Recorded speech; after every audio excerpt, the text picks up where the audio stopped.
P पे आ जाइए।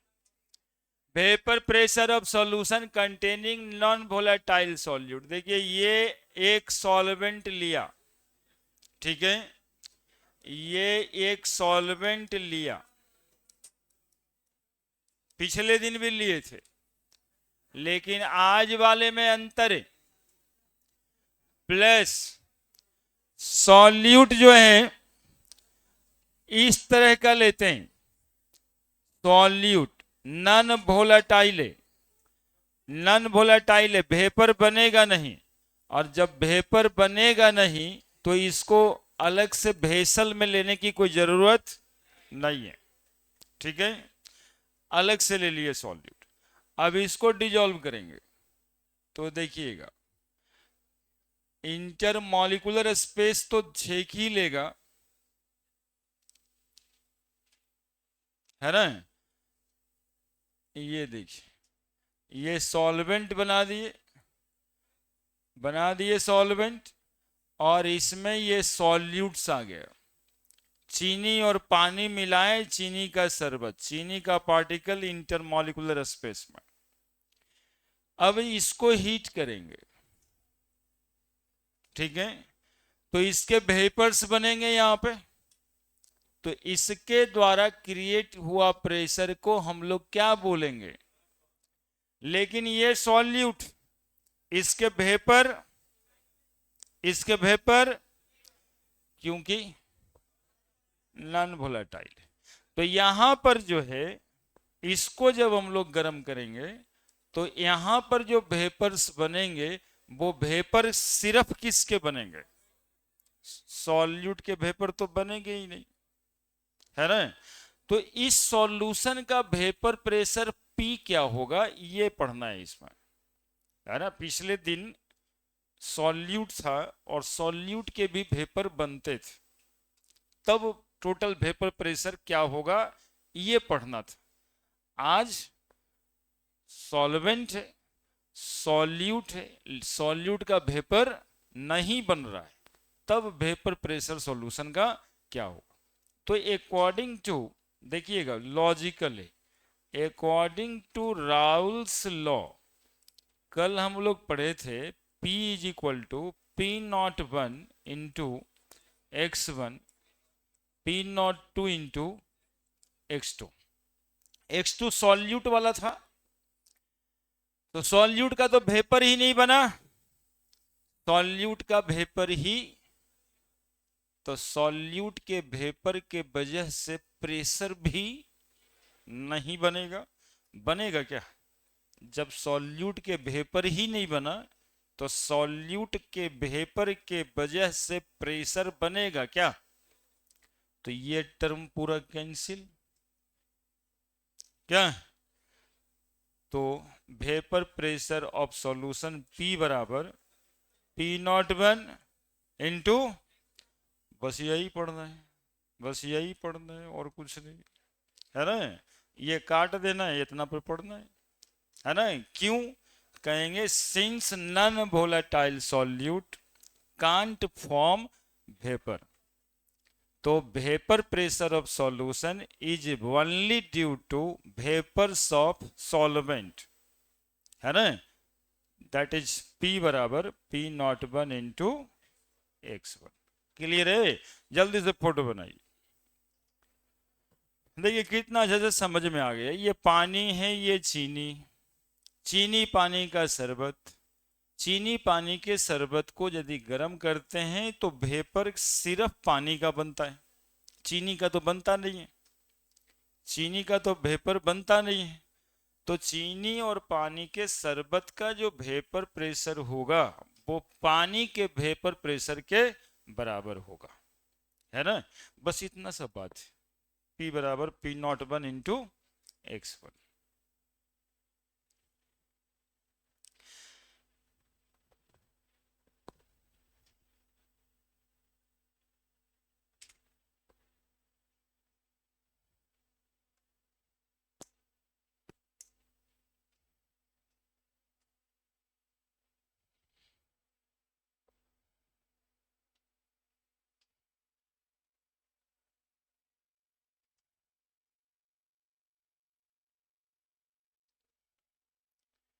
ये सॉल्वेंट है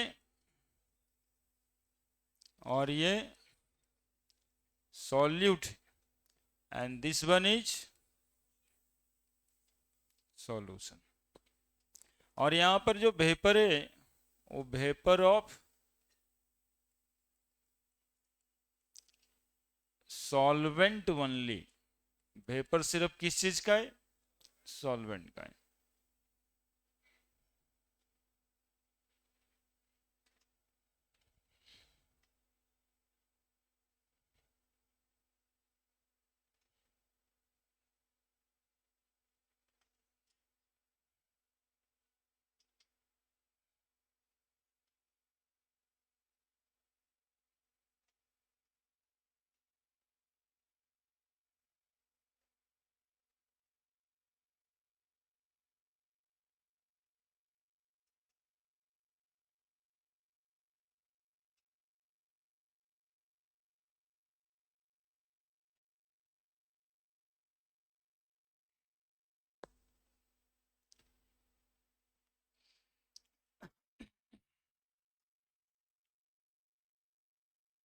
क्या हुआ होगा?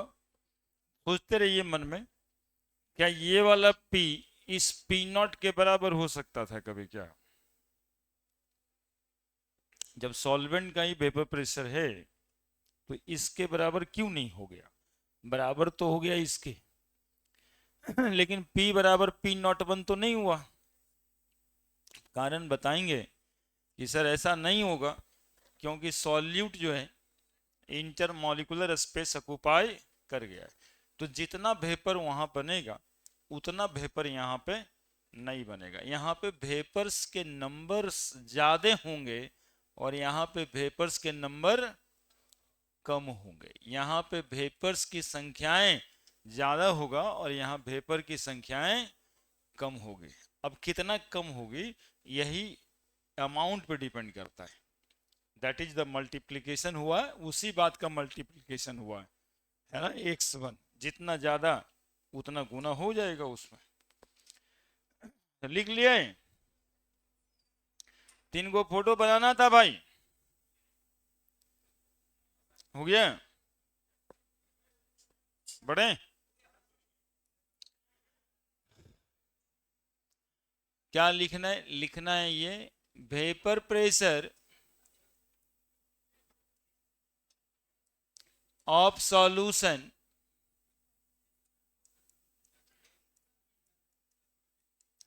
containing non-volatile solute is equal to vapor pressure due to solvent only in the solution, since solute can't vaporizes या can't form vapor, solute can't form vapor। बस इतना सा बात है ना। Vapour pressure of solution containing non volatile solute is equal to vapor pressure due to solvent only in the solution, since solute can't form vapor। दिक्कत है किसी को?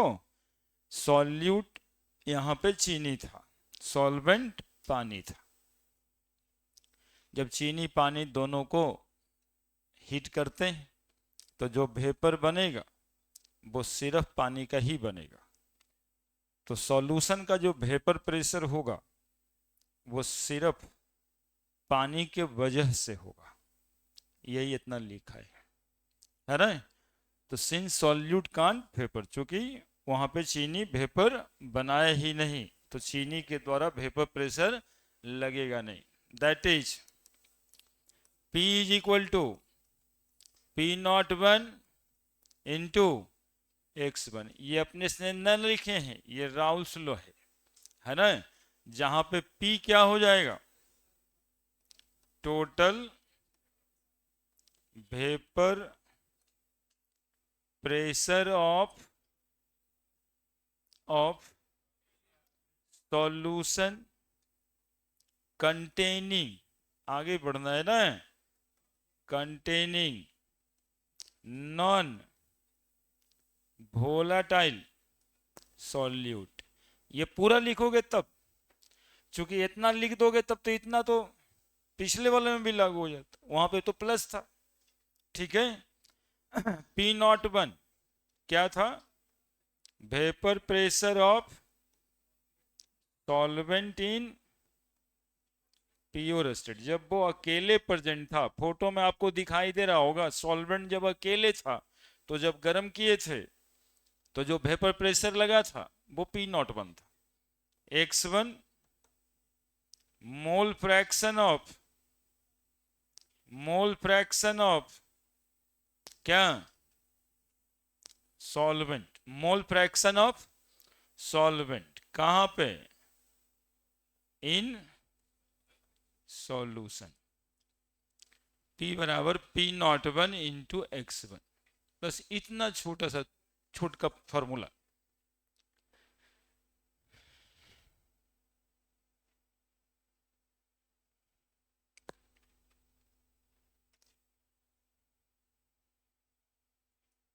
ये 3 ठो चेक पॉइंट है इसका, 1 2 3।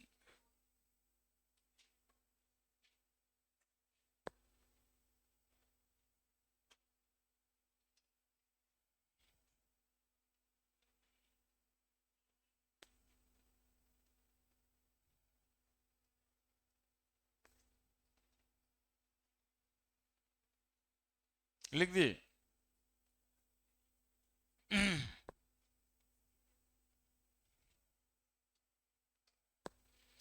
Vapor pressure of solution containing non-volatile solute is due to vapor pressure of solvent only। चीनी पानी शरबत का सॉल्यूशन के वेपर प्रेशर हम लोग निकालेंगे तो वो वेपर प्रेशर सिर्फ पानी के वजह से जो वेपर प्रेशर आएगा वही होगा। बस इतना सा बात समझा रहे है ना, बड़े वो 3 लाइन अक्षर का फॉर्मूला है, जरा देखो उसी को क्या क्या करा जा सकता है। P बराबर P01 इंटू x1, 3 बार लिख चुके हैं फॉर्मूला, तीसरा बार है। अभी कितना बार होगा सो देखिएगा, केवल देखिएगा आप, एक बड़ा वाला P है और एक छोटा वाला P01 है, बराबर क्या लिख दिया जाए, x1, ठीक है। सिंस x1 प्लस x2 बराबर 1, ठीक है, ठीक है। x2 बराबर क्या लिख सकते हैं, 1 माइनस x1, ये इक्वेशन 1 बना देते हैं और इसको दोनों तरफ 1 से घटा देते हैं। नाउ देखिएगा, subtract 1, subtract 1 of equation 1, 1 minus P by P01 बराबर 1 माइनस x1 लिख सकते हैं। देखिए दोनों तरफ घटा दिए, पूरे इक्वेशन को ही लिख सकते हैं क्या, अब एलसीएम ले लीजिए, P01 ये ऊपर जाएगा, P01 minus P, 1 minus x1 को क्या लिख सकते हैं, देखिए कितना बदल गया ये, है ना। अब देखो ये तो ले आए, अब P01 का 1 छोड़ देते, खाली P0 लिखते, minus P by P0 is equal to x2 लिख देते, कौन क्या है ये तो पता है हमको। P01 को ही P0 लिख दिए, है ना, जनरली सब जगह लिखने के काम में आएगा। और अब P0 को छोड़ देते हैं खुला, वेपर प्रेशर ऑफ क्या लिखेंगे, सॉल्वेंट, है ना। P को क्या लिखेंगे, वेपर प्रेशर ऑफ, बोलो ना रे मेरे साथ बोलो, सॉल्यूशन। और X2 को क्या लिखेंगे, मोल फ्रैक्शन ऑफ। अब बताइए कहां X1 से काम शुरू हुआ था और बात खत्म X2 पे हो गया। सुनते रहिएगा, P01 को ही हमने P0 माना है, बस इतना सा बात, और कोई बात नहीं, है ना। और वो भी अपने कन्वीनियंट के लिए माना है। आप चाहो तो 1 1 लिखते रहो, क्या जाता है ना। बाद में X2 भी हो जाएगा, एकदम दिमाग में बैठ जाएगा कि ये सॉल्यूट का मोल फ्रैक्शन है, ठीक है, जो दिमाग में रखना है, बराबर X होता है सॉल्यूट का। थोड़ा देखना, vapour pressure of solvent minus vapour pressure of solution, देखो ना, vapour pressure of solvent minus vapour pressure of solvent का वेपर प्रेशर, मान लो लेट, समझा रहे हैं ये आपके लिए, P0 10 ATM है किसी का, ठीक है, किसी सॉल्वेंट का वेपर प्रेशर 10 ATM है, मान लिए P 8 ATM, P0 minus P है, कम होना ही चाहिए क्योंकि वेपर ही कम बनेगा, फोटो में दिखाए थे। सॉल्वेंट में वेपर ज्यादा बनता है, सॉल्यूशन में वेपर कम बनता है क्योंकि इंटरमॉलिक्यूलर स्पेस भर जाता है। 8 मान लिए, जरा देखो तो P0 माइनस P बराबर क्या लिखोगे, 10 माइनस बराबर 2 ATM, मतलब 2 ATM क्या हो गया, घट गया, वेपर प्रेशर घट गया। पहले 10 ATM था, बाद में 8 ATM हो गया, मतलब 2 ATM प्रेशर सॉल्वेंट का सॉल्यूट डालने से घट गया, ठीक है। This phenomenon is called as lowering in vapour pressure. ये एक फेनोमेनन है जिसको हम क्या कहते हैं, लोअरिंग इन वेपर प्रेशर। कौन सा फेनोमेनन था कि सॉल्वेंट का वेपर प्रेशर 10 ATM, सॉल्यूशन का वेपर प्रेशर 8 ATM, ये जो 2 ATM घटा इसको कहते हैं लोअरिंग इन वेपर प्रेशर। और ये हमेशा होता है, जब कभी सॉल्वेंट में आप सॉल्यूट ऐड कीजिएगा तो उसका वेपर प्रेशर, अरे बोलो ना रे, वेपर प्रेशर कम हो जाएगा, डिक्रीज हो जाएगा। ये बहुत बड़ा बात नहीं है, चाय तो सब बनाते ही हैं। आप देखिएगा चाय खोलता हुआ ऊपर आ रहा है, अब गिरने वाला है, अब गिरने वाला है, मम्मी क्या करती है, थोड़ा सा चीनी निकाल के उसमें डाल देती है, थोड़ा सा चीनी निकाल के उसमें डाल देती है, देखते हैं उसका वेपर उसका नीचे बैठ जाता है। यही तो है, वेपर प्रेशर डिक्रीज कर गया, वेपर प्रेशर डिक्रीज कर गया, वेपर प्रेशर। किसी सॉल्यूशन में आप सॉल्यूट ऐड करेंगे या सॉल्वेंट में आप सॉल्यूट ऐड करेंगे तो वेपर प्रेशर क्या होगा उसका, फेनोमेनन को क्या कहेंगे, लोअरिंग इन वेपर प्रेशर। इसी 2 ATM को कहा जाता है lowering in vapour pressure, lowering in vapour pressure. अब देखिए डेल्टा P लिख देंगे इसको, है ना, ये हेडिंग बनाएंगे अलग से, ये रफ समझा रहे हैं आपको। अब ये डेल्टा P हो गया लोअरिंग इन वेपर प्रेशर। अब ये डेल्टा P बाई क्या लिख रहे हैं, P0, delta P by P0, delta P by P0। Delta P कितना आया, 2 ATM आया था अभी, अब बटा P0 कितना था, तो 10 ATM में 2 ATM घटा, 10 ATM में पूरा का पूरा पहले 10 ATM प्रेशर था सॉल्वेंट का, 2 ATM से घट के 8 ATM हो गया, तो 2 घटा, कितने में घटा, 2, 10 में। इसलिए इस पूरे टर्म को हम कहते हैं relative lowering in vapour pressure. Relative lowering in vapour, shortcut में RLVP भी कहेंगे। Relative lowering in vapour pressure पहला टर्म बन रहा है। चलिए ये इतना लिखिएगा, वो रफ किए वो आगे लिखेंगे हम, है ना। यहां तक ही लिखना है, ये समझाएं, है ना। ना कहीं 10 है ना कहीं 8 है। चलिए यहाँ पे काम कीजिए, क्लासरूम में क्लासरूम की एक्टिविटी मेंटेन कीजिए, और यदि मेंटेन नहीं करना है सीधा निकल के जाइए कि आज जो है हमारा पढ़ने का मन नहीं है। उल्लंघन फन यदि करिएगा तो ठीक नहीं है, जो आपके लिए ठीक नहीं है वो हमारे लिए भी ठीक नहीं है। अब आप एक रहमा में भी है नहीं कि थोड़ा बर्दाश्त करके अभी बचवा का मन लग रहा है, बचवा का मन लग रहा है, अब मन लग गया आपका, अब ज्यादा उधर उधर करने का जरूरत नहीं।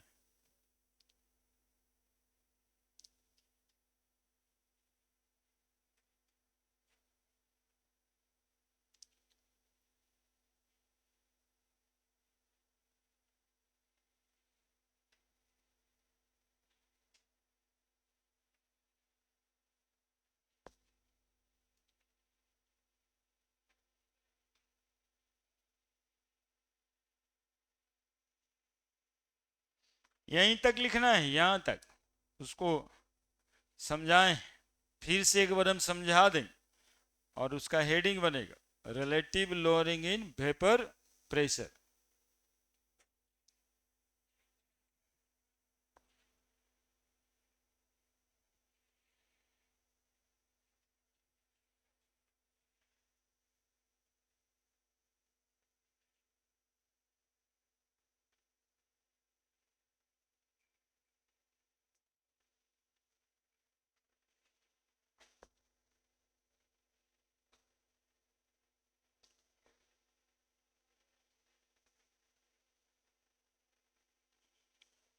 देख सकते हैं इक्वेशन आपका वही था, राउल्स लॉ वाला। राउल्स लॉ के इक्वेशन में दो टर्म था, P बराबर P01 into x1 plus P02 into x2। इस केस में हम लोग P02 x2 को काट दिए सीधा, बोले कि भाई सॉल्यूट तो वेपर ही नहीं बना रहा है, तो उसके वजह से प्रेशर क्यों लगेगा। तो सिर्फ एक टर्म आया P01 इंटू x1। अब इसी से आगे बढ़ाए हैं P बाई P01 बराबर x1। अब एक दोनों तरफ घटा देंगे तो कोई मैथमेटिकली प्रॉब्लम नहीं है, तो 1 दोनों तरफ घटा दिए, 1 minus P by P01, 1 minus x1। लेकिन ऐसा सरकमस्टांसेस है कि 1 माइनस x1 बराबर हो जाता है x2, तो P01 minus P by P01 बराबर x2। इसको P0 लिख सकते हैं, या कहीं कहीं पर सॉल्वेंट ही लिख देता है सीधा, pressure vapour pressure of solvent minus P vapour pressure of solution by P0 बराबर x2।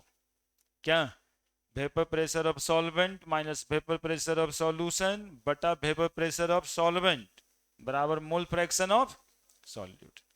P0 माइनस P को अब हम लोग कहेंगे एक अलग भाषा में lowering in vapour pressure.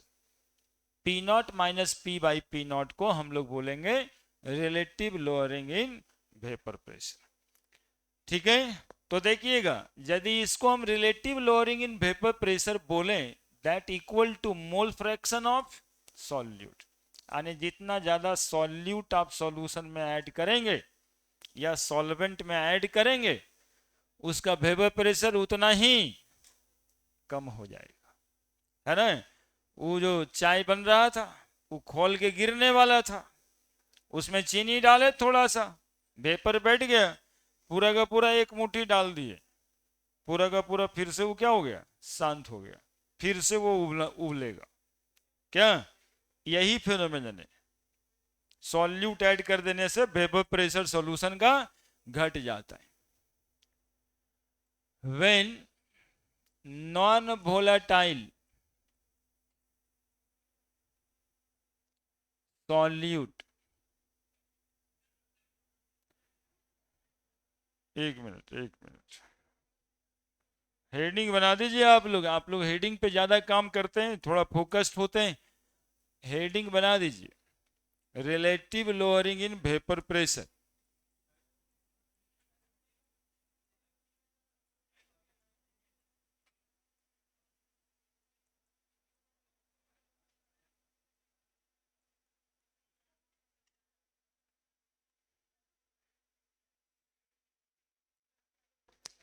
when non volatile solute is added to the solvent,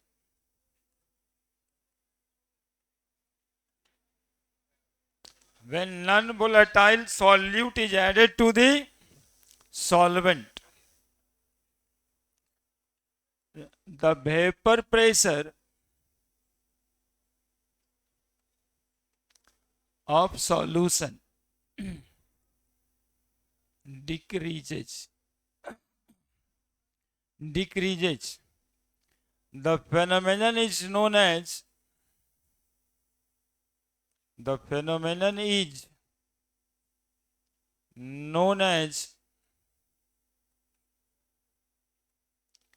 lowering in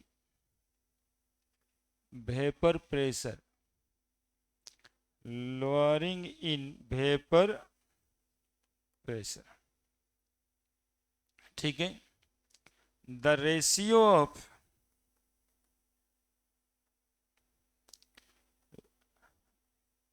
lowering in vapor pressure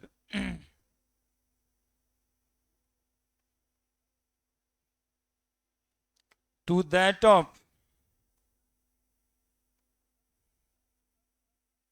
vapor pressure of solvent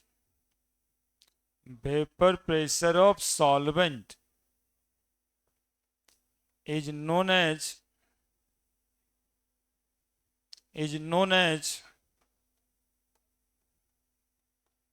relative lowering in vapor pressure.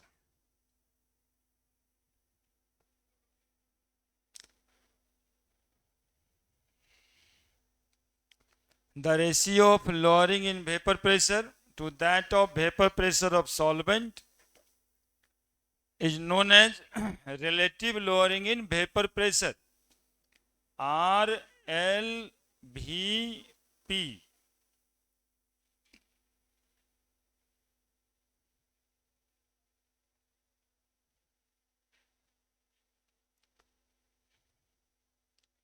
किसी सॉल्वेंट में सॉल्यूट ऐड करेंगे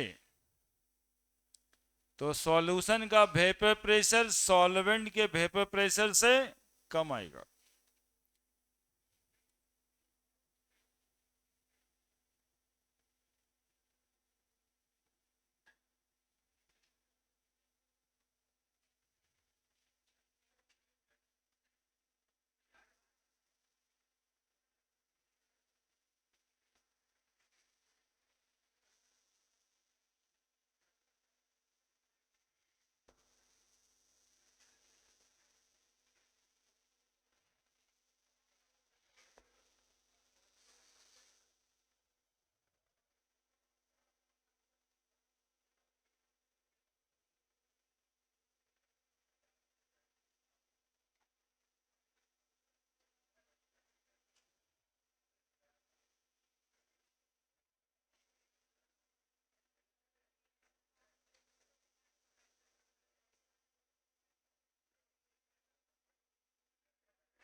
solvent में जब solute add किया जाएगा तो उसका vapour pressure कम हो जाएगा, और कितना वेपर प्रेशर कितना में कमेगा, इस बात को कहते हैं relative lowering in vapour pressure. Delta P बराबर पी नॉट माइनस पी, और relative lowering in vapour pressure बराबर डेल्टा पी बाई पी, है ना। अब इसके लिए राउल्स लॉ क्या बनेगा, तो कहते हैं कि राहुल साहब कहते हैं कि lowering in vapour pressure of solution containing non volatile solute is directly proportional to mole fraction of solute, directly proportional to mole fraction of solute, चूंकि उन्हीं के लॉ के हिसाब से ये आया है। ठीक है, तो रिलेटिव लोअरिंग इन, ये आपको यदि कहा जाए कि right the Raoult's law for the solution containing non volatile solute, तो अब जो लिखाएंगे वो लिखना है। इससे पहले किस बात के लिए, right the Raoult's law for solution containing volatile solute, और यदि उसमें नॉन वोलेटाइल सॉल्यूट लिख के आता है तो अब जो लिखेंगे वो, तो क्या क्या बातें हुई, P not minus P by P not, यहीं से आगे बढ़ रहे हैं हम लोग, x2 हुआ, पी नॉट माइनस पी को हम लोग क्या बोल दिए, डेल्टा पी, तो delta P by P not is equal to क्या हुआ, x2। तो देखो डेल्टा पी बराबर क्या लिखेंगे, P not two into x2, तो देखो delta P directly proportional to क्या लिखेंगे, जहां पे डेल्टा, ये पी नॉट कांस्टेंट है, पहले भी कांस्टेंट था याद करो, पी नॉट वन कांस्टेंट के रूप में ही लिए थे, where P not is constant, P not is proportionality constant.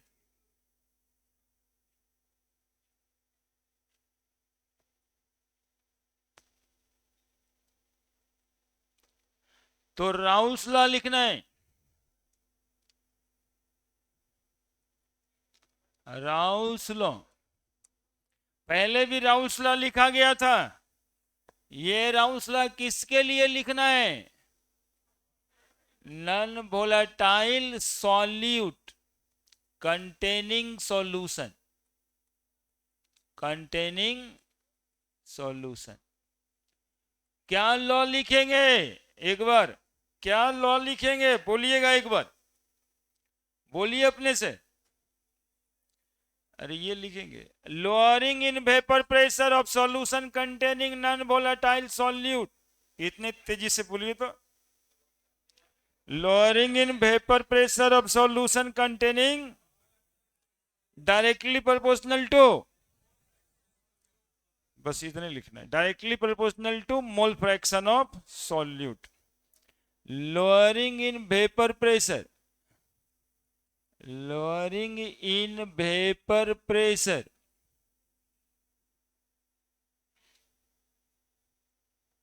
of solution containing non-volatile solute is directly proportional to the mole fraction of solute in the solution,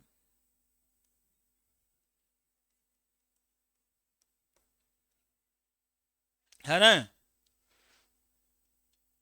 और relative lowering in vapour pressure of solution containing non-volatile solute is equal to the mole fraction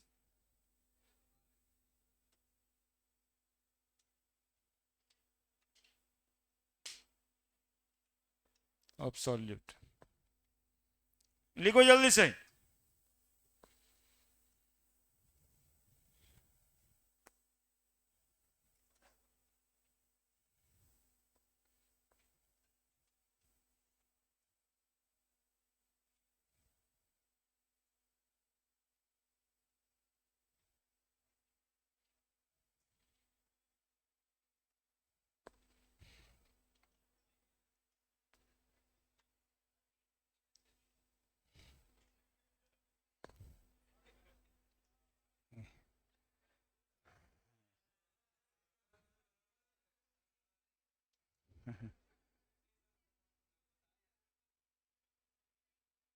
ना तो झुग्गी झोपड़ी जैसन करो, मतलब संस्कार उठाया जा रहा है और कर ऐसे रहे हैं जैसे लग रहा है धरातल में जा रहे हैं।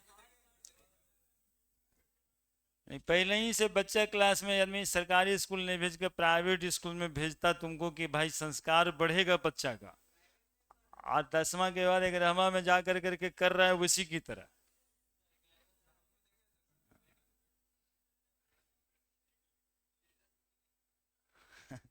तो ठीक ठाक से रहना चाहिए। खैर, ये समझ में आया सबको कि लोअरिंग इन वेपर प्रेशर, देखो समझना कुछ नहीं है, अभी तक एक ही बात पढ़ा रहे हैं कि यदि आप चाय बना रहे हैं और उसका वेपर प्रेशर काफी ज्यादा है, और काफी ज्यादा है ये महसूस होता है वैसे कि उसको जो ढके रहते हैं उसका ढक्कन हटा के वेपर निकल करके नीचे गिर जाता है। अब उसके तत्कालिक उसको ठंडा करने के लिए कि बाकी वो ना गिरे, आप क्या करते हैं कि थोड़े से अमाउंट ऑफ सॉल्यूट उसमें ऐड कर देते, थोड़ा चीनी उसमें डाल दीजिए, है ना, तो उसका वेपर नीचे बैठ जाता। बस वही फिनोमेनन पढ़ना है यहाँ पे। अब यहाँ पर ये जानना है कि कितना चीनी डालेंगे तो कितना वेपर बैठेगा। तो राउल्स भाई साहब कहते हैं कि जितना मोल फ्रैक्शन होगा सॉल्यूट का उतना ही नीचे बैठेगा। lowering in vapor pressure of solution containing non-volatile solute is directly proportional to mole fraction of solute। हटा दोगे, यहां भी नहीं बैठने दोगे। यहां से हमको एक दो बच्चा दिखाई पड़ रहा है जो बिना मतलब का हंसते रहता है अगल बगल के कारणों की वजह से।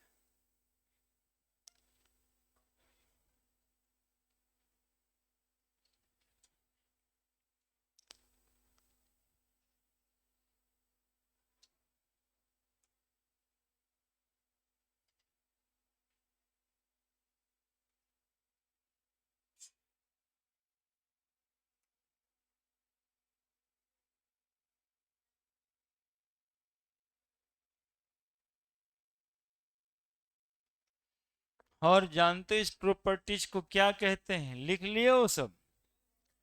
इस प्रॉपर्टीज ऑफ सॉल्यूशन को कहा जाता है qualitative properties of solution. Solution के ऐसे ऐसे प्रॉपर्टीज जो अमाउंट ऑफ सॉल्यूट पे डिपेंड करता है, न कि नेचर पे। चीनी है शरबत में कि नमक है इस बात पे नहीं।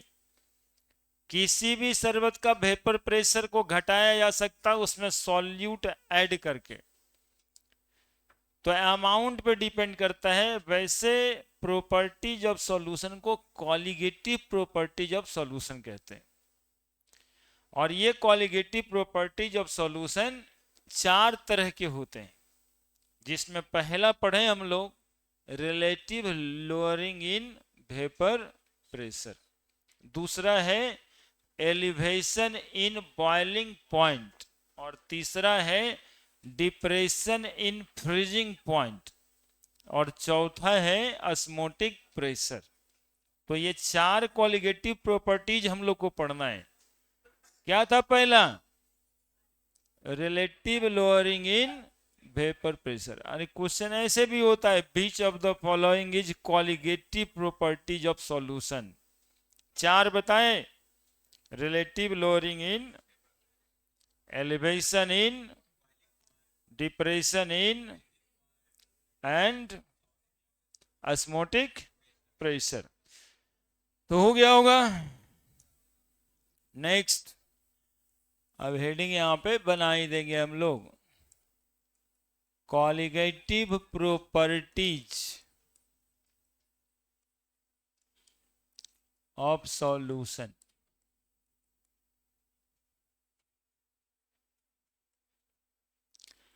those properties of solution, those properties of solution which depends on the amount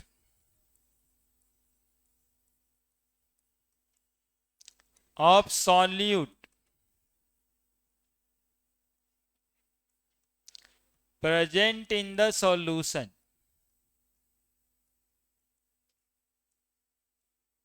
and not on the nature of solute, not on the nature of solute, called as colligative properties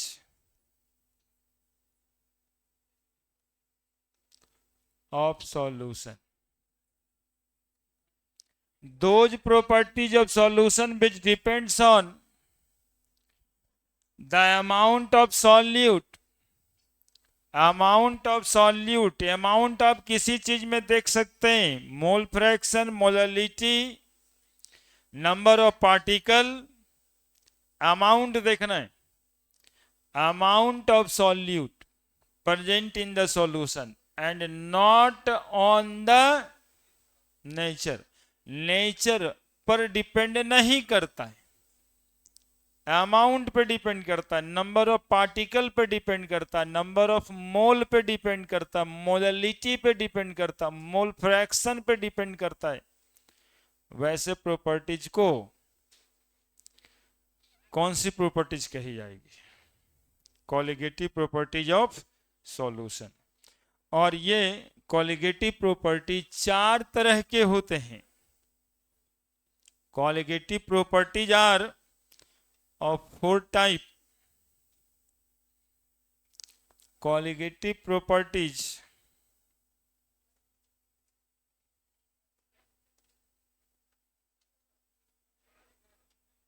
of solution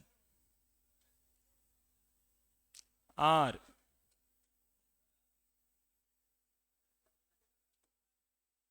पहला relative lowering in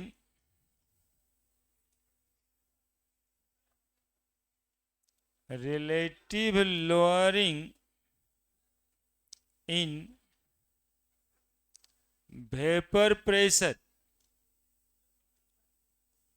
relative lowering in vapour pressure जो अभी पढ़ लिए हम लोग। दूसरा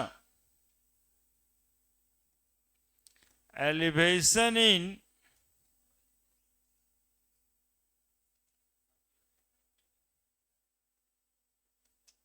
boiling point,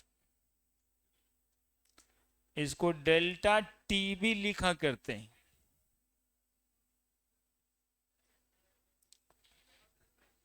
तीसरा depression in freezing point, तीसरा depression in freezing point.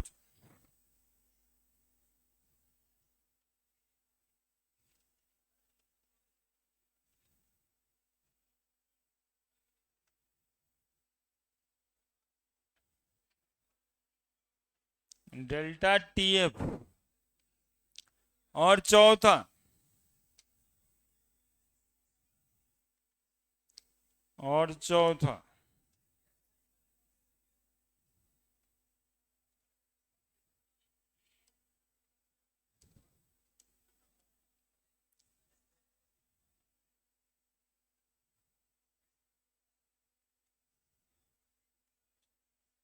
Osmotic pressure. Pi osmotic pressure जल्दी से लिखिए।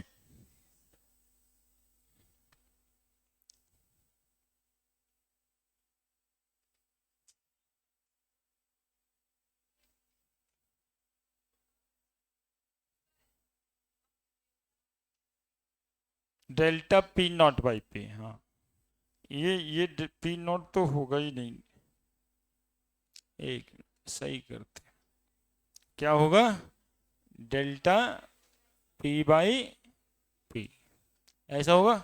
नहीं ये भी नहीं होगा ना, delta P by P not होगा,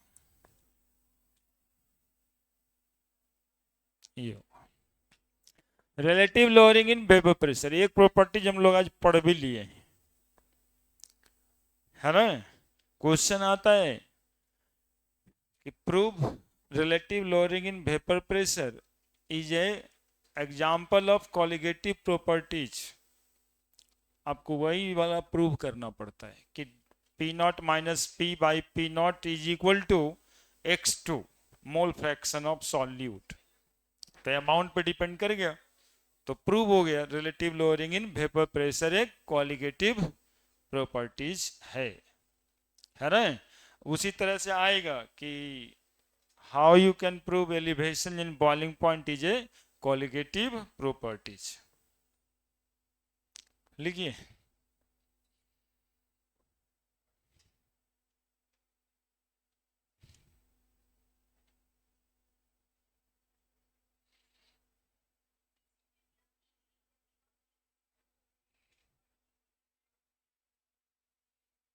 एक minute, P not minus P by P not, इसके पीछे एक मिनट, कहीं गड़बड़ है तो देख लेते हैं ना। इसके ये वाला, ये देखो पी नॉट हुआ, चेंज कर लो, delta P by P naught, delta P by P naught, और कहीं पे delta P by P naught ही है ना। ठीक है, अब आ जाइए, लिखिए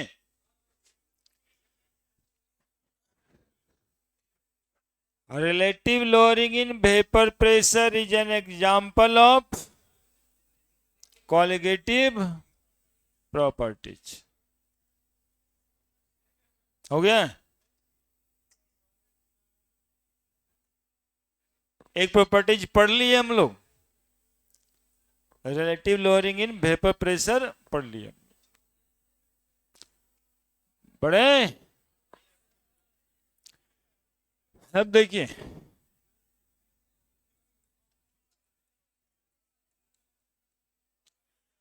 क्या था formula, P not minus P by P not is equal to x2। Relative lowering in vapour pressure equal to mole fraction of solute.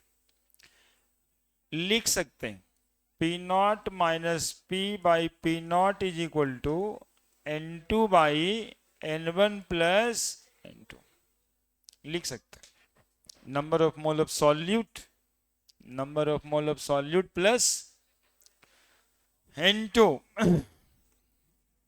number of mole of solute, n1 number of mole of solvent। ठीक है जी, देखो तो number of mole of solute को small w by small m लिखते हैं, number of mole of solvent को बड़ा W बाई बड़ा M लिखते हैं। ठीक है, थोड़ा सा साथ रहिएगा, नहीं तो कुछ से कुछ होते लगेगा फिर। ठीक है, स्मॉल w को क्या लिखेंगे, वेट ऑफ सॉल्यूट, ये n2 बराबर ही लिखें, ये n1 बराबर ही लिखें। छोटा वाला m को क्या लिखेंगे, मॉलिक्यूलर वेट ऑफ सॉल्यूट। बड़ा वाला W को वेट ऑफ सॉल्वेंट, बड़ा वाला M को मॉलिक्यूलर वेट ऑफ सॉल्वेंट। ठीक है, फॉर डाइल्यूट सॉल्यूशन आप लोग को याद होगा कुछ बताए थे, क्या बताए थे, नेग्लेक्ट करने बताए थे। देखो याद रखता है कि n2 is very less than n1। तो जरा इस फॉर्मूले को देखो तो, अब P not minus P by P not is equal to n2 by n1 N2 addition term में नेग्लेक्ट हो जाएगा, है ना। डाइल्यूट सॉल्यूशन में N2 बहुत ही कम होता है, बहुत ही कम होता है। सो N2 may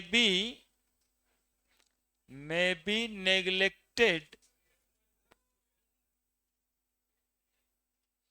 in addition term,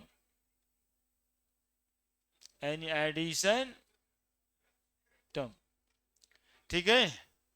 अब देखो जरा, P0 minus P by P0 को small w by small m, big W by big M लिख देंगे क्या। N2 small w by small m, N1 big W by big M। अब जरा देखो, P0 minus P by P0 को हम लोग लिख सकते हैं ऐसे, small w by m into big W big M, क्या। तो एक फॉर्मूला तो ये खुद भी है, ठीक है। और इसको यदि देखें तो स्मॉल w m बड़ा W, ये तीन टर्म को ही क्या कहते हैं, मोललिटी कहते हैं।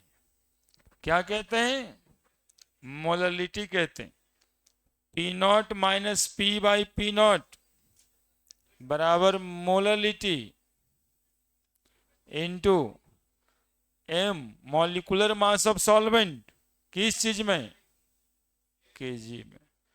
बस ऐसे ही टांगना है ना। एक तो चाहिए था हमको x2 लिखने के बाद डायरेक्ट ये लिख देना, लेकिन फिर इतना सब लिख करके लिखें, ये इससे पहले भी लिखे हैं जहां मोल फ्रैक्शन और मोलैलिटी को रिलेट करना था, ठीक है।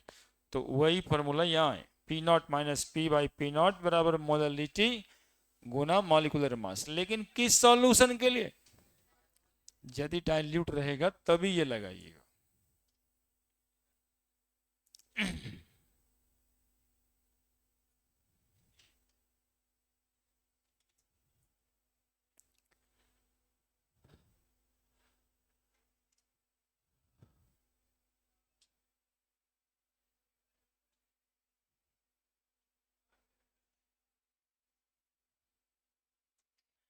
कोऑर्डिनेशन में रहो जी, कोऑर्डिनेशन में रहो, सब समझ जाओगे।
जल्दी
लिख दिया।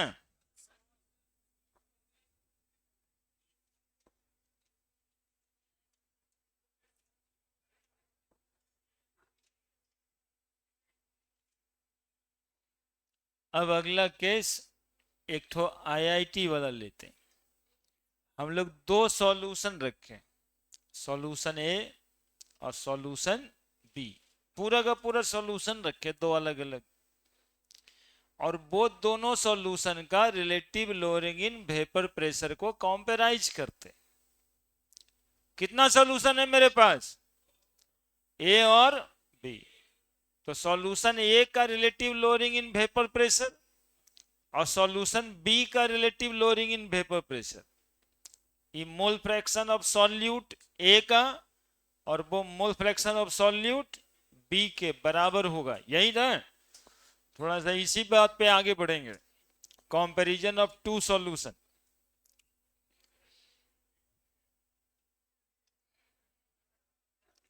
Comparison of relative lowering of vapor pressure of two different solution,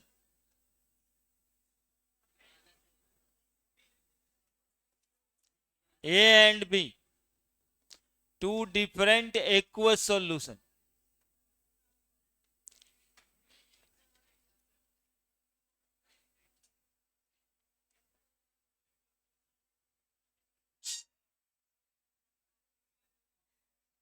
एक क्यों लिखेंगे तो समझ ही जाते हैं आप लोग। ए एंड बी मान लिए, ए एंड बी, आपको ग्लूकोज सुक्रोज कह सकता है, ग्लूकोज फ्रुक्टोज कह सकता है, कुछ हो दो सॉल्यूशन कह सकता है। सुनिएगा, P not minus P by P not a का बराबर mole fraction of solute A का, and P not minus P by P not किसका, बी का, मोल फ्रैक्शन सॉल्यूट किसका, बी का। यही दो सॉल्यूशन का होगा। अब इक्वेशन 1 है और ये इक्वेशन 2 है, दोनों को एक दूसरे से डिवाइड कर देते, इक्वेशन 1 इक्वेशन 2, ठीक है, इक्वेशन 1 बाई इक्वेशन 2। सीधा आईटी का सवाल बनाने का तरीका बता रहे हैं, मतलब ये क्यों मान रहे हैं, ये दिमाग में उठता है तो क्वेश्चन बना रहे हैं। क्वेश्चन दो सॉल्यूशन के कंपैरिजन वाला क्वेश्चन कैसे बनाते हैं। तो क्या लिखेंगे बताओ, डिवाइडेड बाई लिखें, बोलो ना रे। देखो यही प्रोसेस में मेरे साथ रहोगे तो तुमको आसान लगेगा। P not minus P by P not एक ठोका, P not minus P by P not be का, ये ए का और ये बी का बराबर x2 ए का x2 बी का। क्या सॉल्यूशन एक्वस लिखा है, डिफरेंट एक्वस सॉल्यूशन, तो एक्वस सॉल्यूशन के सॉल्वेंट सेम है, सॉल्वेंट सेम है तो पी नॉट, सॉल्वेंट सेम है तो पी नॉट सेम होगा। अरे काटो ना इसको रे, है ना। तो देखो क्या निकल के आ रहा है, पी नॉट माइनस पी किसका, ए का, by P not minus P किसका, बी का, बराबर x2 किसका, ए का, बाई x2 किसका।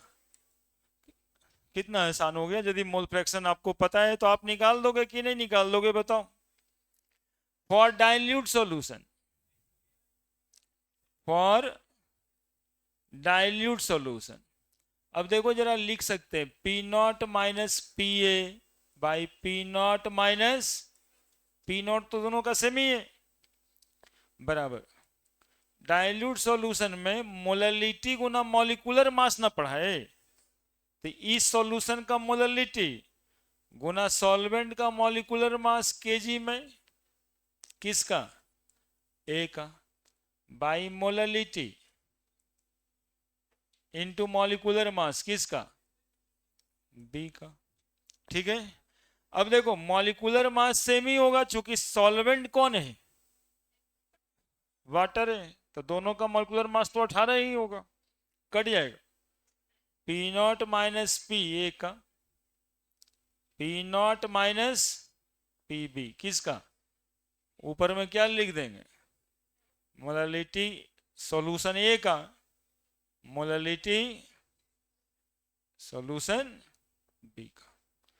बस इतना छोटा से बन जाएगा दो सॉल्यूशन का कंपैरिजन। जल्दी से उतार दो।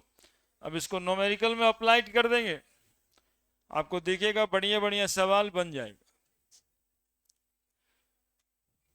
जिंदगी तो यही है, मुस्कुराते रहिए, एक दूसरे से बात करके हंसते रहिए, है ना। फोटो दिखाइए मोबाइल में दूसरे को, देखो ये वाला फोटो देखे थे,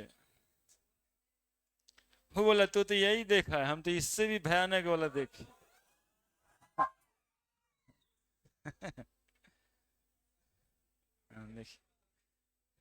ऐसे ही करते रहता है। चलिए जल्दी से।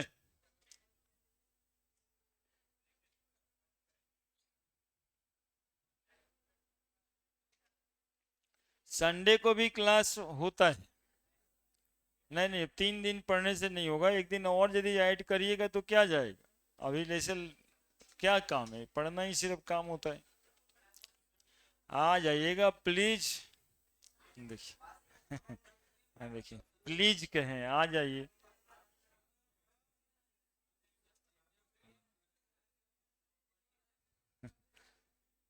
संडे को पढ़ लीजिए।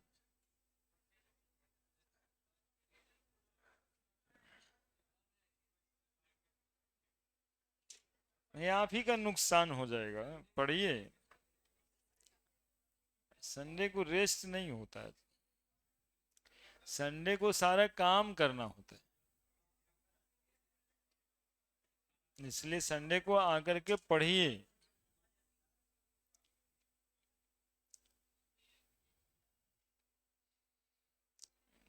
विद्यार्थी वाला उम्र है, हर मिनट पढ़ने के लिए होता है।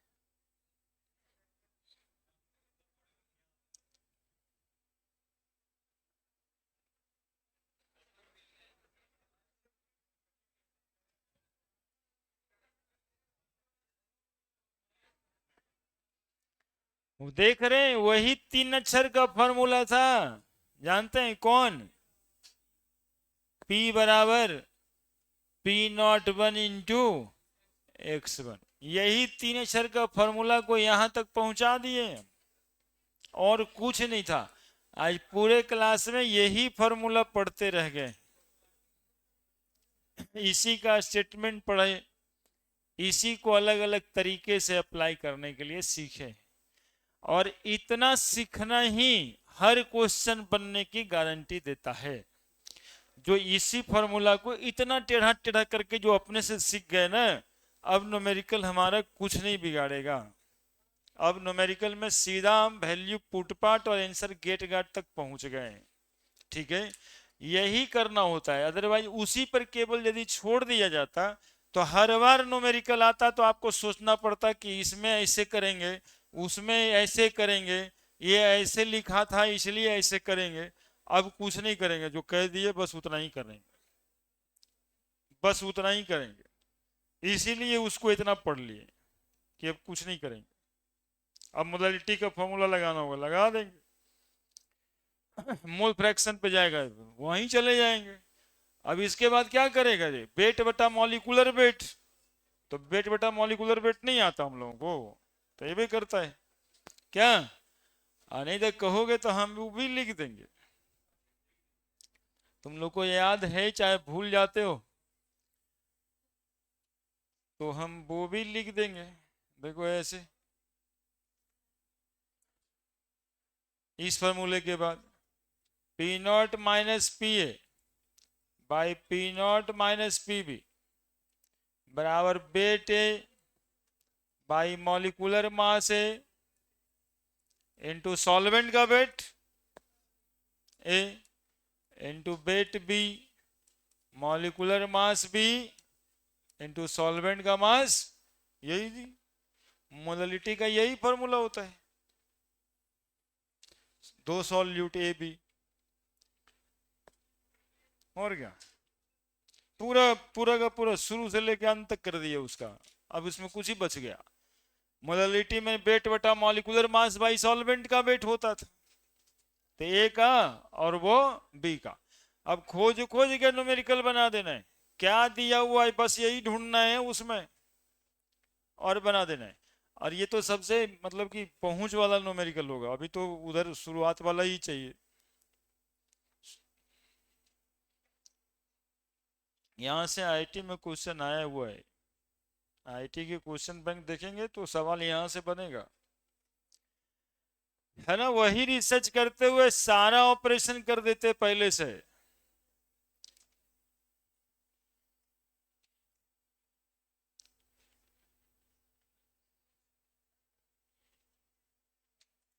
बढ़े बढ़े कि पीछे जाएं? हाँ, बढ़ते हैं कि पीछे जाते हैं? ये देखिए पीछे में ये है, ये देखिए कहाँ से शुरू करें, यहीं से करते हैं, यहीं से करते हैं, है ना। देखो क्या कहता है, vapour pressure of pure water मतलब खाली सॉल्वेंट, उतारिए ना, सोचिए, उतारिए नहीं तो आप लोग ऐसे ही कुछ भी करिएगा, उतारिए। हाँ, गुंडा का कमी थोड़े है, सब अपने आप में गुंडे। वो तो अच्छा ही है। सवाल वो 2.9 है, इंटेक्स्ट है, देखो यहाँ लिखा है।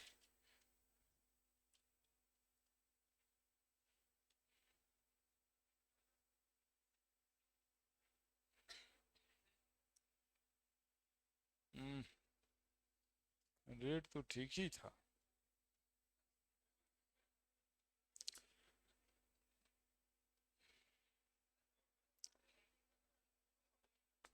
क्वेश्चन लिखवाते हैं तो लिखवो नहीं करेगा, सीधे आंसर लिखेगा। कॉपी अलग और किताब अलग, तो मालूम चलेगा कि कॉपी किसी काम का ही नहीं। बोले भाई इसमें आंसर तो है लेकिन किस क्वेश्चन का है पता नहीं। कितना ध्यान हम लोग को रखना पड़ता है, इसलिए क्वेश्चन लिखवाते हैं, अदरवाइज बहाना शुरू कर देते। लेकिन ऐसा करते आप ही लोग को देखा गया है, सर आंसर तो है लेकिन किस क्वेश्चन का है पता नहीं, लिखा हुआ तो है आंसर। अब आंसर, इससे आंसर का क्या मतलब है जो इसका क्वेश्चन ही नहीं पता है। उससे बढ़िया तो क्वेश्चन था कि कम से कम ये पता चलता कि ऐसा क्वेश्चन होता है।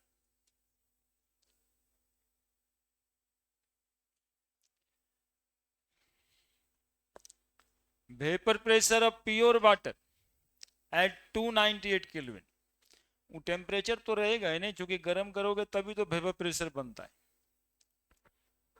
23.8 mmHg,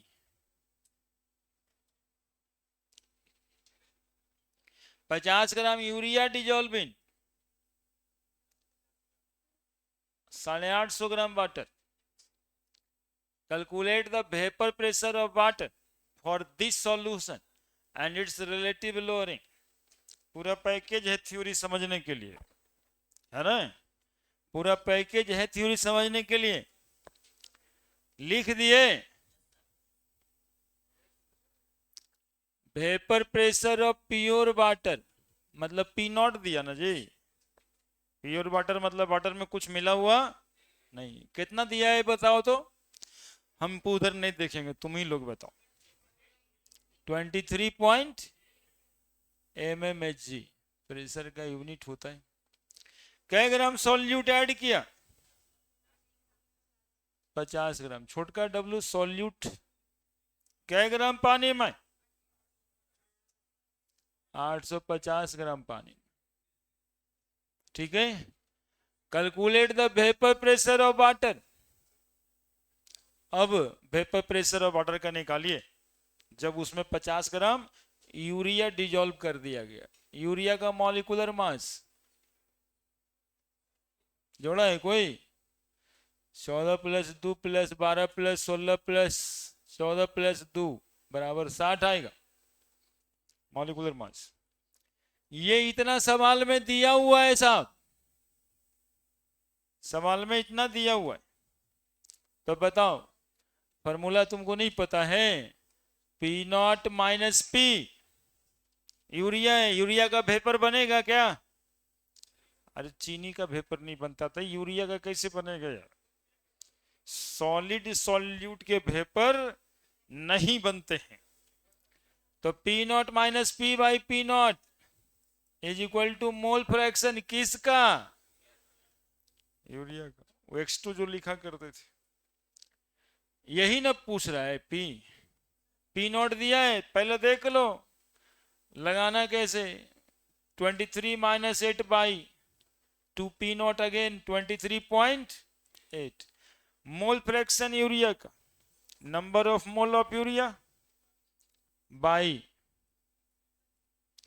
number of mole of urea plus number of mole of पानी। पानी और यूरिया का सॉल्यूशन है, क्या लिखेंगे? 23.8 माइनस पी बाई 23.8 बराबर नंबर ऑफ मोल। बोलो बोलो बोलो, नंबर ऑफ मोल। अरे बेटे भाई, मॉलिक्यूलर वेट कितना? 50 बटा बाई 50 बटा प्लस 850 बाई 18। पानी का मॉलिक्यूलर मास है ना, H2O का मॉलिक्यूलर मास 1 गुना 2 जोड़ 16, 16 2 हो गया। अब बना दो, सॉल्व कर दो एक लाइन में। सवाल मात्र एक लाइन का है ये, और रिलेटिव लोअरिंग पूछ रहा है, मतलब इतना पूरा, मतलब खाली इसका वैल्यू पूछ रहे, मोल फ्रैक्शन निकालना है।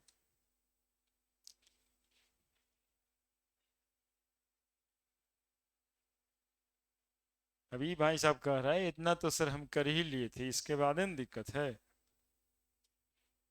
हाँ जी, इसके बाद वो दिक्कत है, इसको बाद में दिक्कत है। तो ऐसे करना, 50/60 50/60 पूरे काट देना।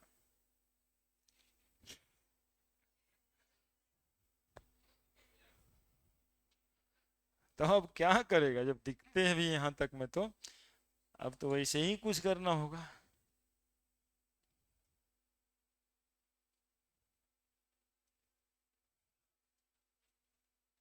हम्म,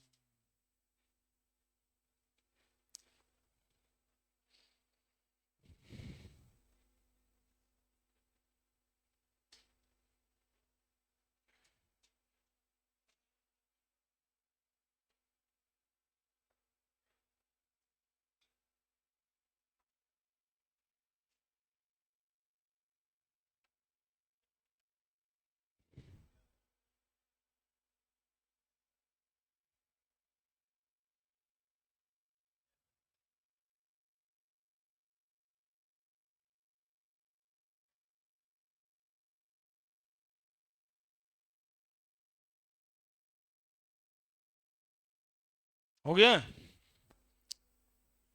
क्या किया?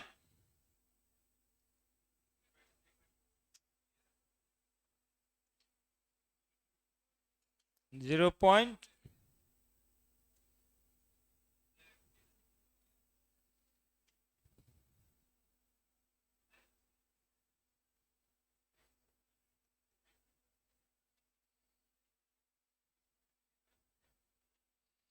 850।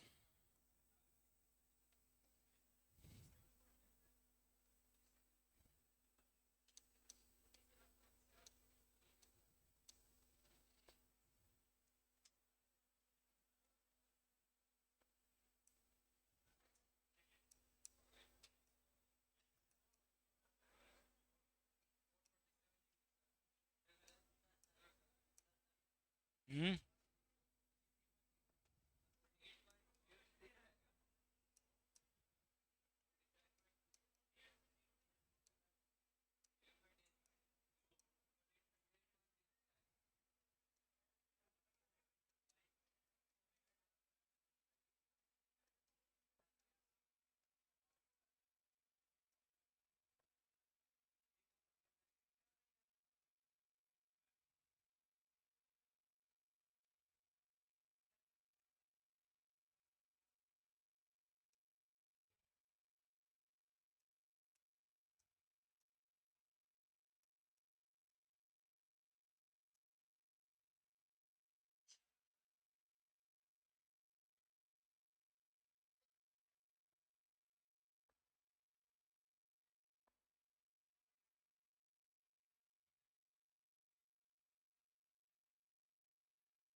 हो गया जी।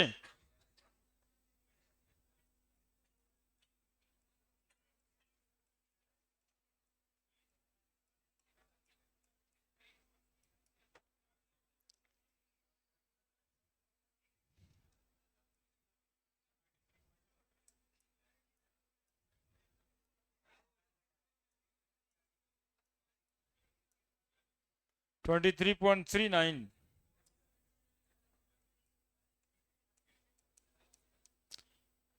mmHg। और रिलेटिव लोअरिंग कितना, इतना ही ना। रिलेटिव लोअरिंग कितना, 0.017 है ना।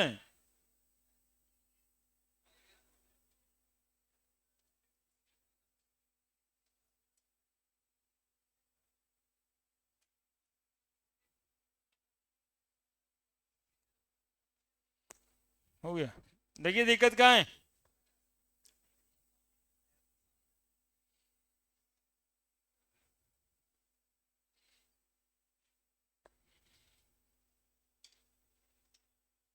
दिक्कत है क्या।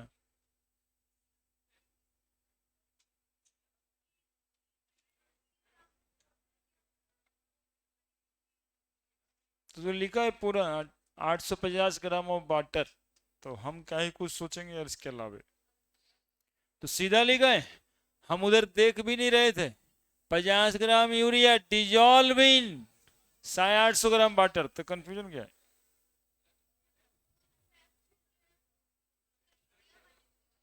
सॉल्यूट का ही था ना, मोल फ्रैक्शन सॉल्यूट का था फार्मूला में x2, तो यूरिया का निकलेगा, पानी का क्यों निकलेगा।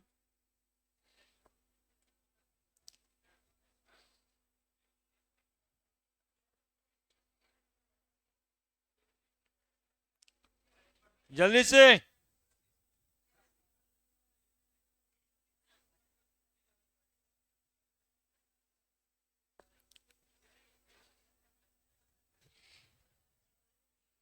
बोलिए कोई समस्या है तो। ओए, यहाँ बहुत जोर से बोलेंगे कि आपस में झल्ला करो तो सुनाइए ना पड़ेगा, वो समझते नहीं हो बात को। अगला सवाल, चलिए उतारिए। हे भगवान, ये कहां से बनेगा तुम लोग से, ये भगवान। हे, चलो उतारिए जल्दी।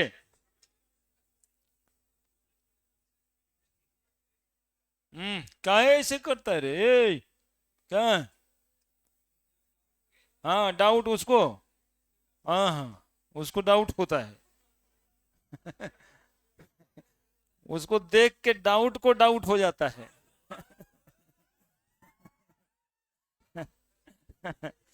इसको डाउट हो रहा है। चलो चलो काम करो, यहाँ बनाओ सवाल।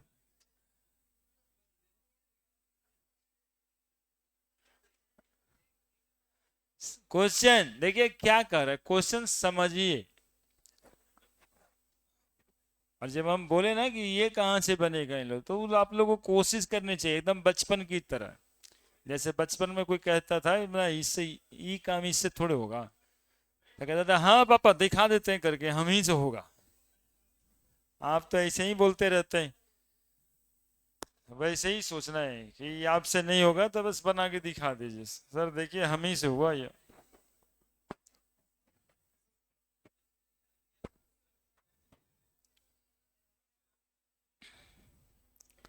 एक्सरसाइज का क्वेश्चन होगा ये 2.15 exercise.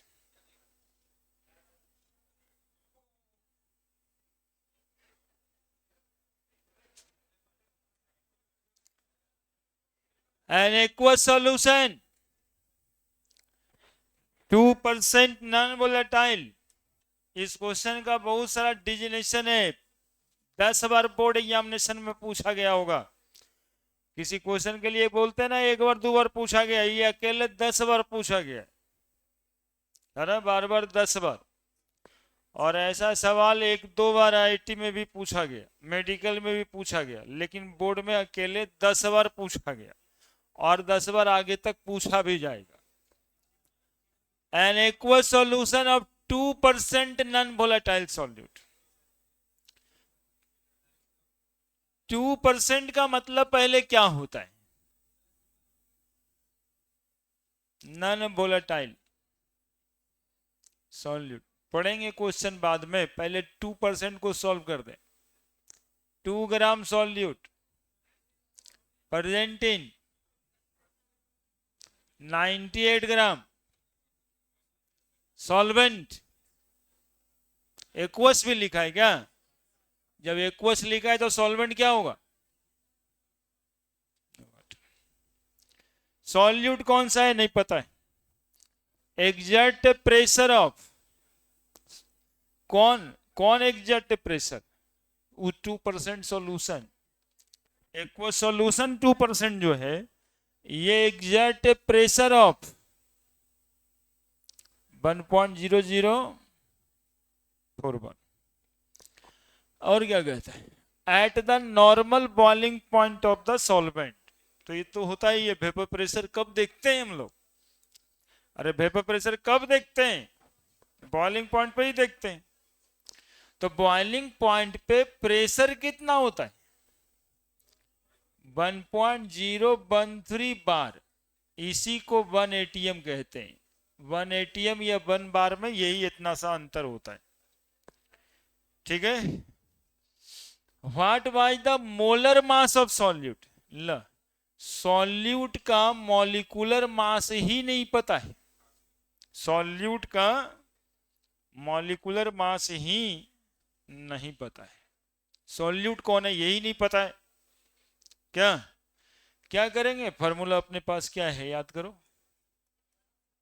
P not minus P by बराबर mole fraction of solute N2 by N1 plus. पूरा फॉर्मूला यही है नहीं है क्या? फॉर्मूला यही था ना, P नॉट। P तो एक बार इतना दिया है। सॉल्यूशन का वेपर प्रेशर ये आपको यहां पे नहीं लिखा हुआ है। ये वेपर प्रेशर को डिफाइन करते समय लिखे थे, याद कीजिए। मेरा लोरी टाइप का जो बात है, pressure exerted by vapours at the surface of liquid at the boiling point of solvent. वही ना लिखा है, at the boiling point of the solvent. तो बॉइलिंग पॉइंट ऑफ सॉल्वेंट पे कितना प्रेशर होता है सॉल्वेंट का? 1 एटीएम। 1 एटीएम में कितना बार? 1.013 बार। वही लिखे है ना। ये कहां से आया? समझ आया ये कहां से आया? बॉइलिंग पॉइंट ऑफ सॉल्वेंट पे जो प्रेशर होता है वो 1 एटीएम होता है या फिर 1.013 बार होता है। ये पहले से आपको जानना है। ये सवाल ही लिख के देगा जरूरी नहीं है। जैसे पानी है तो बॉइलिंग पॉइंट लिखा है तो टेम्परेचर लेते हैं ना 100 डिग्री सेंटीग्रेड, 373 केल्विन अपने से लेना रहता है। वैसे ही प्रेशर अपने से लेना है 1.013 बार। एक ये बात है जिसकी की वजह से वो 10 बार पूछा है। प्रेशर पत्ते नहीं चलता है कि कौन सा प्रेशर है। फिलहाल 1.013 नहीं, -1.0 कितना दिया है? 04 बाई P नॉट 4 1.013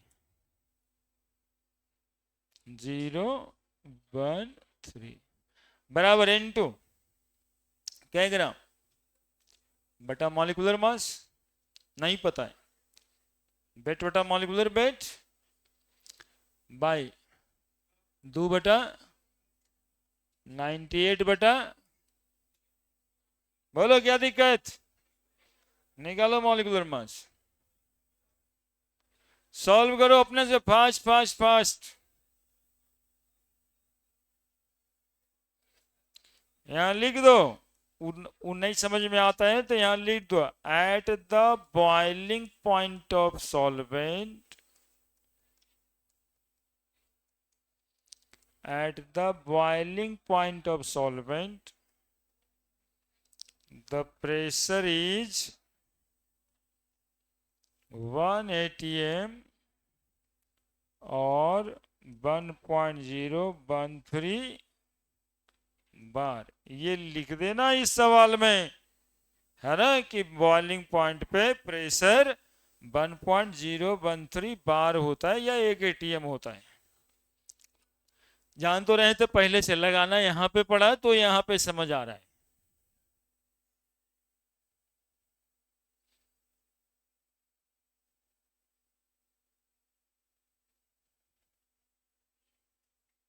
सॉल्व करो जल्दी है,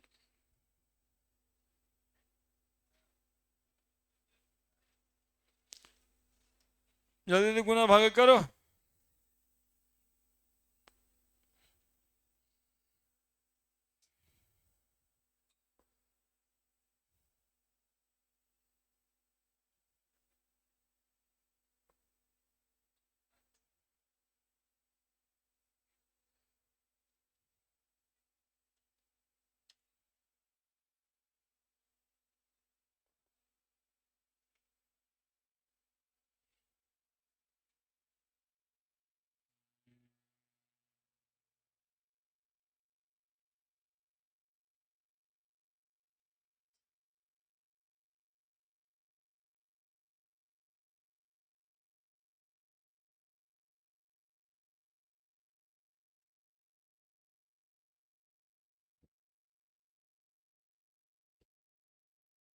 नाइन्टी 98 ग्राम वाटर कहां से आया, इस समझ में आया है ना।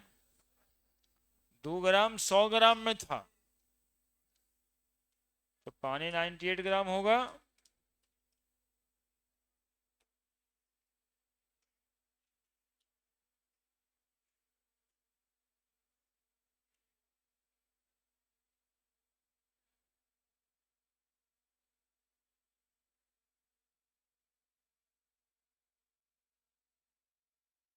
कर रहा है सॉल्व, तो हम ही को देख रहा है, तुम सॉल्व कहाँ से कर रहा होगा,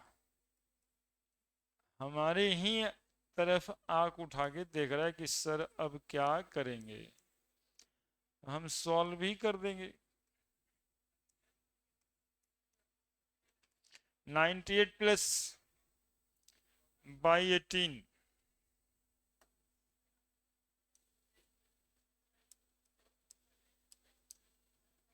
5.44,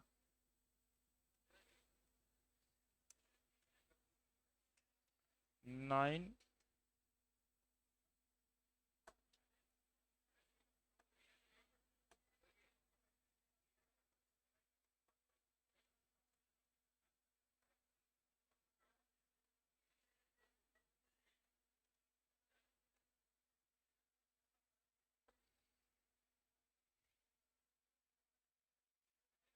कौन भागा दिए हैं।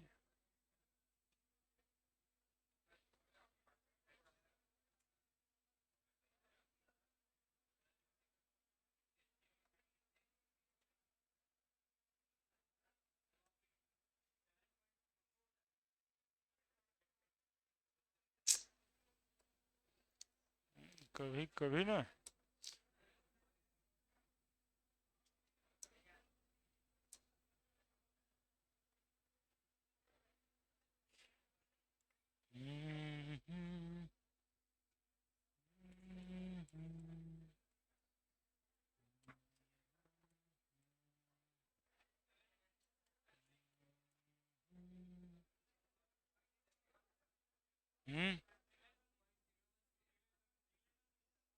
क्या कर दें, हाँ नेगलेक्ट भी कर सकते, 2 बटा है तो बहुत छोटा तो है, नेगलेक्ट कर ही सकते हैं, लेकिन समस्या वो नहीं है। समस्या यहां पे आ रहा है, ये एलसीएम लेने हमको नहीं आ रहा है, बताइए, सिखाइए एलसीएम। 2 बटा एम 5.44/1 होगा। एलसीएम एम निकला, तो ये 2 और ये वाला कितना, एम छूट गया था ना। वो देखिए सिखा भी रहा था हमको गड़बड़ सब, कहा था 7.44 होगा सर, तो गड़बड़ मास्टर रहेगा तब ऐसे ही गड़बड़ लिखवा देते है ना। 2 बटा एम 7.44 एम बटा एम, गलत है क्या, तो गलती है ना, एलसीएम लेने नहीं आया है। देखिए देखिए कितना, देखिए हाँ देखिए देखिए कितना आ रहा है,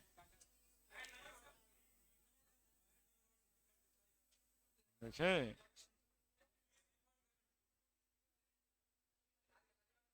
एलसीएम लेने नहीं आ रहा है। लीजिए आप लोग लीजिए, हम लोग नहीं लेना, हमको लेने कहाँ आ रहा है, लीजिए देखिए वो एलसीएम नहीं लेने आ रहा है।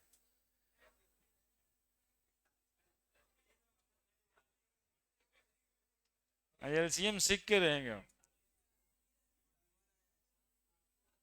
कितना है, 41 कैसे आ गया आंसर, हाँ ठीक है आंसर आया, आंसर 41 आ रहा है, 41, 41 नहीं तो 42, एम हटा दीजिएगा तो थोड़ा आगे पीछे हो जाएगा, 40 42। हम लोग 2/m हटाइए के बना दें फट से, लेकिन चलिए एलसीएम लेने नहीं आ रहा है ना, दिक्कत यहाँ है, केमिस्ट्री तो हो ही गया है, मैथ में दिक्कत आ रहा है।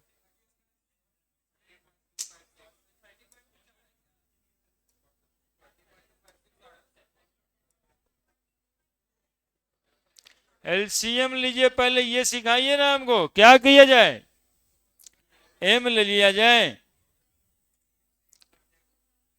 अरे तो बाद में ना कटेगा, अभी एलसीएम में काट दोगे, ऐसे ही काट दो, देखो ये देखिए यही यही सब कर रहा है, एम से एम कहता पहले काट देने के लिए, पहले तो ये वाला एलसीएम ले लो यार, तो कितना आ रहा है ये बताओ, दूर है गया था, पहले एलसीएम बता ना, तो तुमको कुछ रहा नहीं, अगल बगल के मदद से कुछ बोल रहे हैं, हाँ देखे, एक दूसरे का पोल खोल दिया। चलो यहाँ एलसीएम पहले सिखा दो हमको, एम और वन है तो एम ही ना होगा एलसीएम, यहाँ पर 2 लिख दें, यहाँ पर क्या लिखें, 5.44 क्या एम ना, दोनों को जोड़ के 7.44 लिख दें, हाँ ऐसे ऐसे ही है, कितना बड़ा मैथमेटिक्स। देख रहे हैं और लड़ भी रहा है, कहता है सही है, 2 + 5.44 एम, ठीक है, और 22 एम, ऐसे ये दोनों जुड़ेगा नहीं ना, यही जोड़ के गलती कर रहा है उस समय से, हमको जुड़वा ही रहा है गलती, तो हम तो वही सोच रहे कि अब सीख ही लेते हैं, 2 + 5.44 एम ऊपर चला जाएगा क्या, अभी कट जाएगा, 9/1013 बराबर 2/2 जोड़ 5.44 एम, 9 दूनी 18 प्लस 9 गुना 5.44 एम बराबर 20 26, क्या 18 प्लस 9 + 36 6 3 9 + 36 3 39, 9 बच गया 3, 9 बचे 45, 3 48.96 एम बराबर 20 26, अब तो जगह ही नहीं बचा। एम निकलेगा।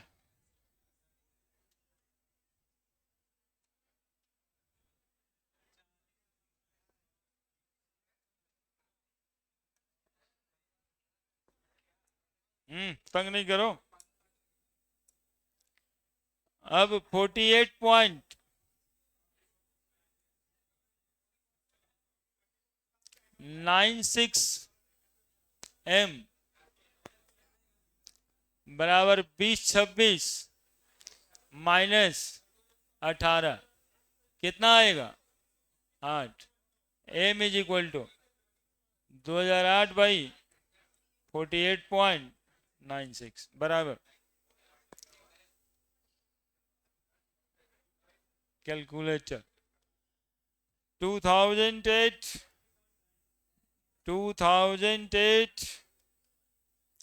डिवाइडेड बाई 48.96 41.01 41.01 आणि 41 ग्राम। क्या दिक्कत?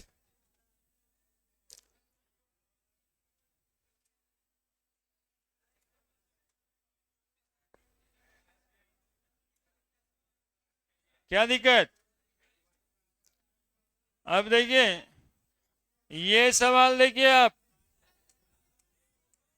उतार लीजिए, देखिए कहाँ पे है, 1 मिनट दिखा देते हैं।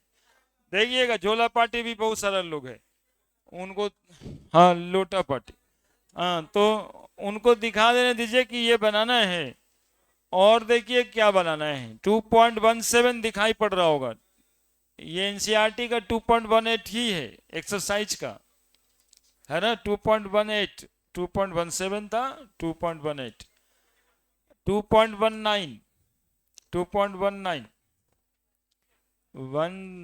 2.34 2.34 एनसीईआरटी का, ये बनाना है आपको और संडे को ही आना है। अब ये तो मिला नहीं, अब तो हम क्या कहेंगे, अब देने वाले लोग, ये इतना चार्ट तो बनाना है, ऐसी में पीछे हो जाता है, ये सब नॉन टीचिंग स्टाफ को समझ नहीं आता ना।